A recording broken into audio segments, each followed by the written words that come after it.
in the big Indy. And that's right, Jonathan Taylor has officially been okayed to seek a trade.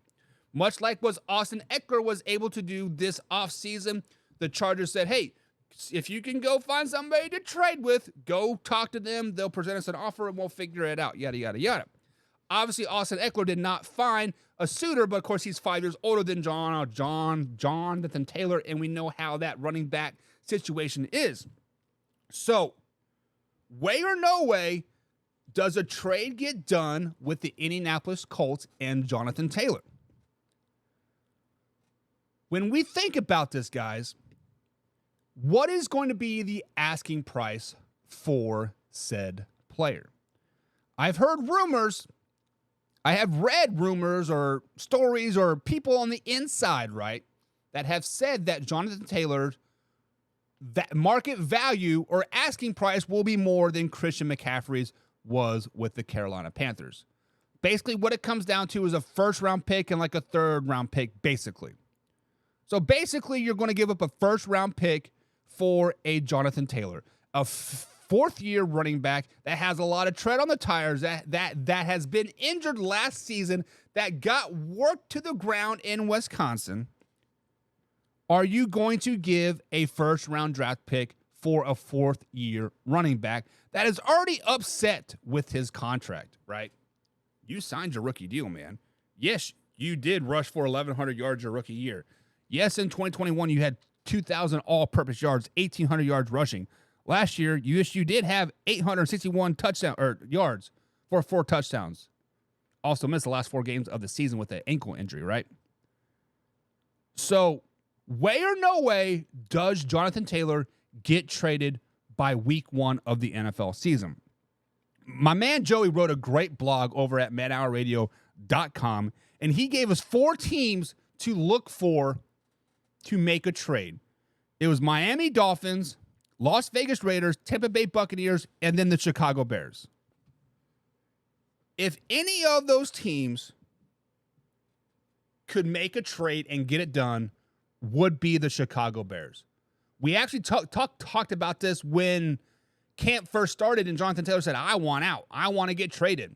When Jim Irsay drove his big old bus on the practice field and said, hey, come here, boy, let's talk. Had a little bit of one too many brewskis, got a little loose-lipped, and bada bing, bada boom, no deal was done.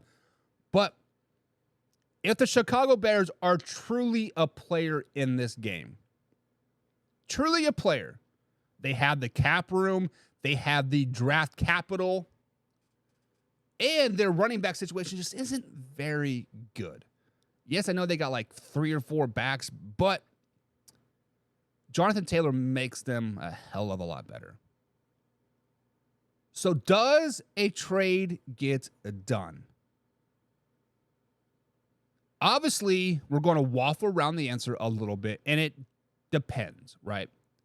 It depends on if the Chicago Bears are willing to give up that first-round pick for Jonathan Taylor.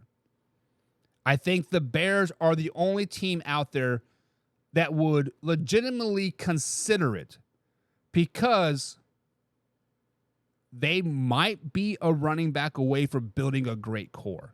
They might be a running back away from winning the NFC North. They might be a running back away to get to the playoffs and lose it on a double doink. But I'm going to go with no way. I'm going to go with no way on this situation because at this point, we know the running back market. At this point, we know how teams value running backs. At this point, we understand that the NFL is a 2-back system. When you give up a first-round pick for a player, you are by de facto making yourself a 1-back system. You are by de facto making yourself a run-happy offense. By de facto, you have to give Jonathan Taylor a contract, right? $15, $16, $17 million a year. So I'm going to go with no way. I don't think a deal gets done with Jonathan Taylor because the asking price is too high. If I want to spend a first-round draft pick on a running back, I'm going to draft a running back. So I get him for 5 years. Why would I want to waste a draft pick on Jonathan Taylor when I have him for 1 year and then I got to give him a great deal? Not going to happen.